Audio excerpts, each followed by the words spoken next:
Hello, everyone. Welcome back to Helmet. And before we get into the show, I would like to reintroduce my co-host, Thomas Ian Boyd. Woo, that's me.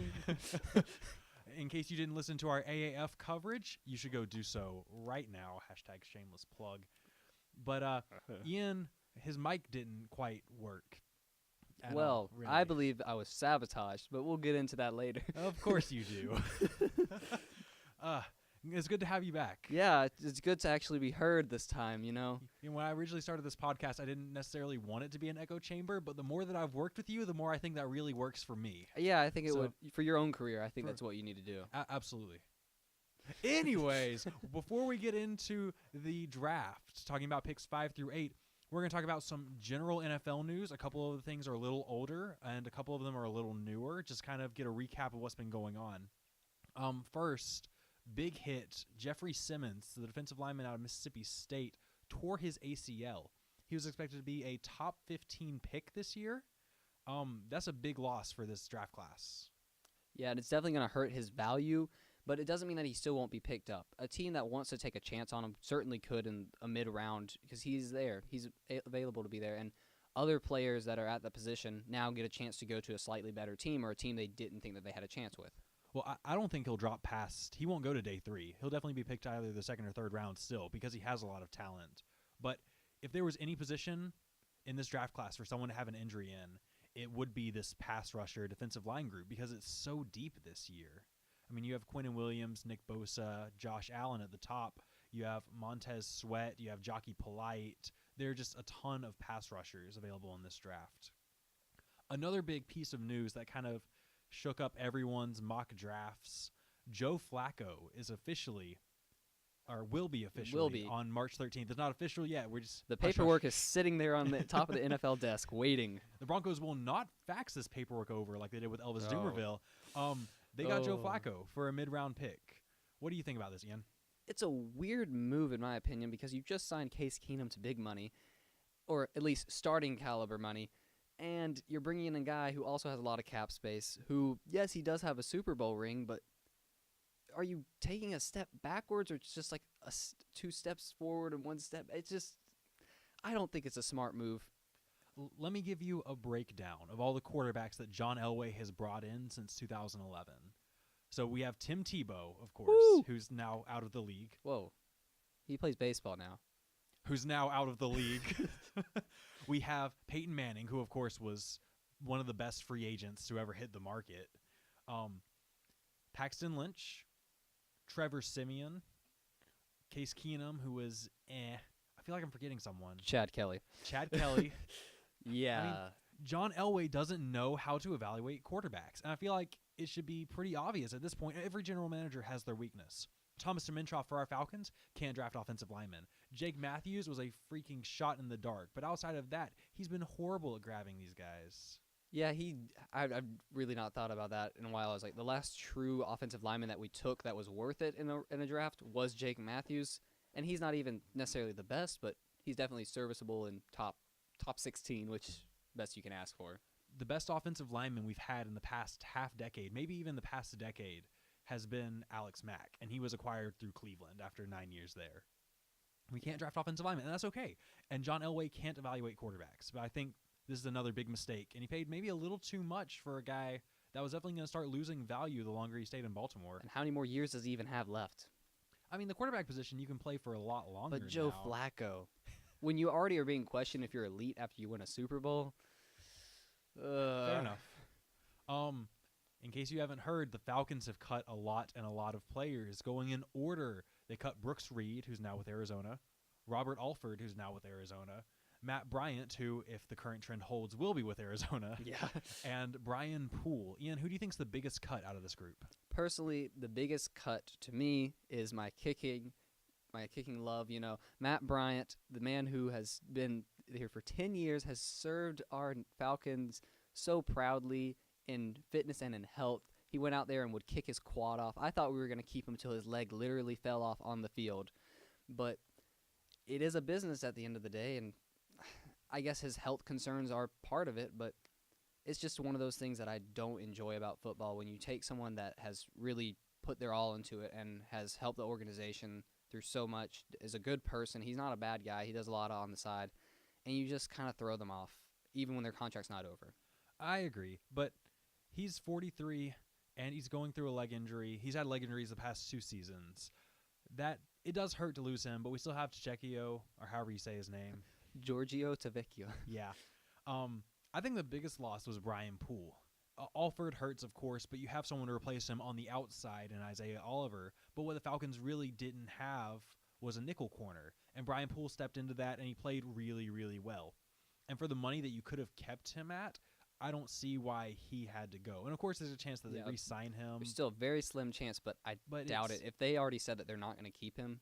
It adds more needs and more holes to a roster that already, when healthy, looks like it can compete for the playoffs and maybe for a Super Bowl.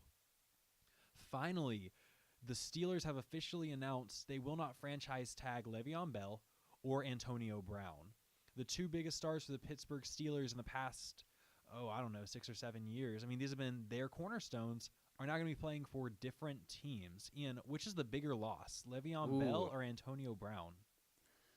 Personally, I believe that the receiver of Antonio Brown is a little bit overrated, but he is more of the loss here because we saw that James Conner was still able to do some stuff at the earlier parts of the season, and I'm not even going to look at the later parts of the season because that whole Steelers organization, their front office, their players were starting to lose faith in themselves, and I don't count that part as part of it. But Le'Veon, he's a great running back, but I feel like you can get serviceable running backs for cheaper money than him. I'm actually going to argue the other side. I think Le'Veon Bell is the bigger loss here. Antonio Brown, of course, is one of the best receivers in the league currently, but they still have Juju Smith-Schuster. And while James Conner looked good earlier in the year, he definitely did not look good later in the year, which is why the Steelers missed the playoffs. And plus, as Big Ben gets older, the thing you need for an older quarterback is a strong running game. And Le'Veon Bell was able to contribute, of course, in the running game, but also in the passing game. He was kind of an all-around do-it weapon. And I want to say when he was playing, he was the second leading receiver for the Steelers. This guy was a stud, and he's definitely going to be missed. We saw how much they missed him this year, and he's going to be missed a lot next years to come. So let's go back into some draft coverage now. Woo! Starting with the 5-11 Tampa Bay Buccaneers. Ian, what do you think the Bucs need? Well, I've been thinking about this a lot, and I almost feel like I said it a few times, but the Buccaneers certainly need some help on that defensive side of the ball. And I believe that they need to start with their cornerback situation because Brent Grimes is getting old. He's a decent corner. He's lost a few steps, and he's only like 5'10 or 5'11. But they go against such strong receivers every single year because their division. You have Michael Thomas, Julio Jones, obviously, and even sometimes, possibly in the future, DJ Moore and Calvin Ridley can start being those number 1 guys as well, making this division hurt if you don't have at least one good starting lockdown corner. Yeah, absolutely. My needs for the Buccaneers are offensive tackle, cornerback, and pass rusher. Pass rusher is obviously kind of a generic one. Most teams need another pass rusher.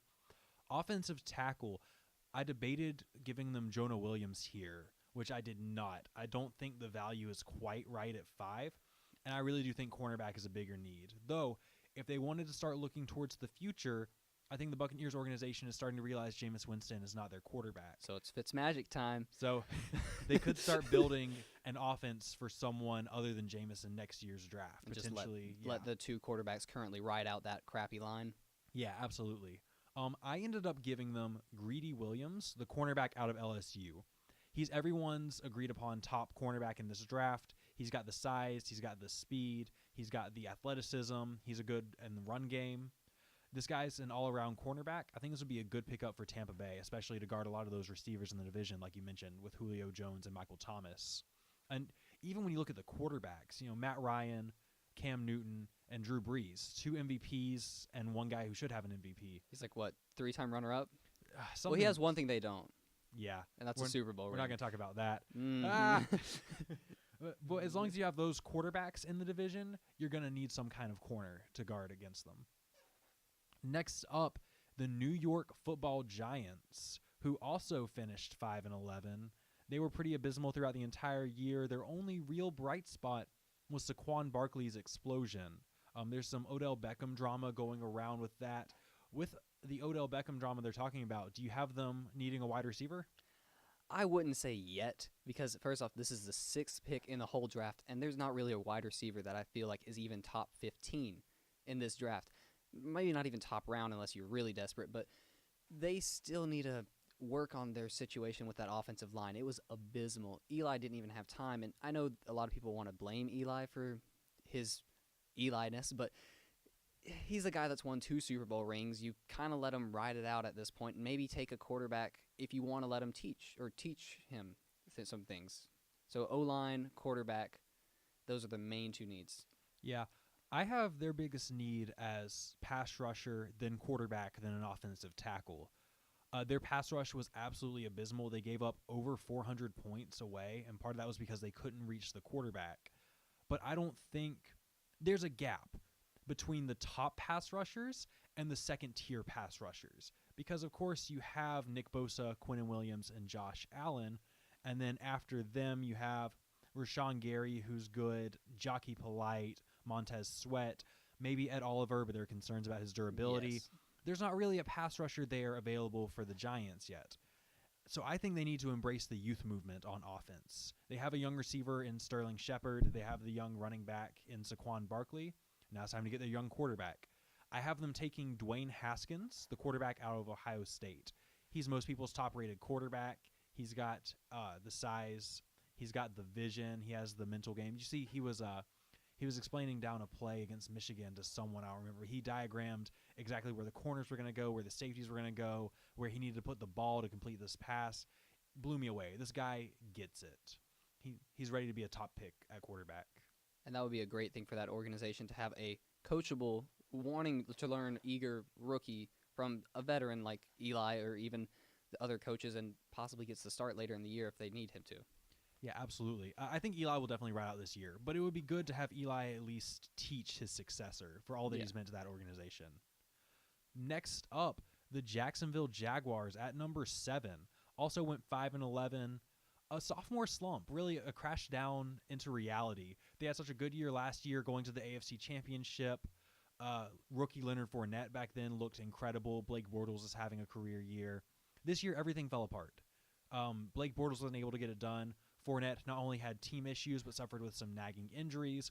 The defense looked bad. They gave up 316 points, which isn't awful, but the offense was unable to put up any points, only putting up 245, one of the lowest totals across the league. Ian, what do you have their needs as? I have their needs basically on that offensive side of the ball, because besides their defense, not being as great as they were last year, it still was a decent defense. You still have Jalen Ramsey out there. You still have Calais Campbell. You still have those big-name stars that, although they might be starting to get older or their contracts are going to run out soon, there's still a defense that you don't really have to work that much on. Maybe in the later rounds of the draft, put someone in that position that can help learn or do that. But they definitely need a quarterback because Bortles is not the answer. He is not the answer. Also, a wide receiver or even a tight end, but value for those two I do not think is 7th overall in this draft.